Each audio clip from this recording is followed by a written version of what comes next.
রাসূলুল্লাহ সাল্লাল্লাহু আলাইহি ওয়াসাল্লাম সাহাবীদের সাথে মাঝে মধ্যে মজা করতেন, তবে তা হতো সত্য ও মার্জিত। এমনই একটি ঘটনা সাহাবী জাহের রাদিয়াল্লাহু আনহু এর সাথে। জাহের রাদিয়াল্লাহু আনহু ছিলেন গ্রামের সহজ সরল মানুষ এবং দেখতে খুব একটা সুন্দর ছিলেন না। তিনি প্রায়ই নবীজি সাল্লাল্লাহু আলাইহি ওয়াসাল্লামের জন্য গ্রামের উপহার নিয়ে আসতেন।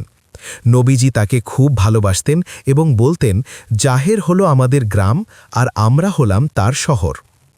একদিন জাহের রাদিয়াল্লাহু আনহু বাজারে পণ্য বিক্রি করছিলেন। নবীজি পেছন থেকে এসে তাকে জড়িয়ে ধরলেন যাতে জাহের তাকে দেখতে না পান। জাহের প্রথমে ভয় পেয়ে গেলেন, কিন্তু নবীজির গায়ের স্পর্শে বুঝতে পেরে তিনি নিজের পিঠ নবীজির বুকের সাথে আরও মিশিয়ে দিলেন। নবীজি মজা করে চিৎকার দিলেন, কে আছো এই গোলামকে কিনবে? কে কিনবে এই গোলাম? তখন জাহের রাদিয়াল্লাহু আনহু বললেন, ইয়া রাসূলাল্লাহ, আমাকে বিক্রি করতে গেলে তো লস খাবেন, দাম পাবেন না, কারণ আমি তো সস্তা।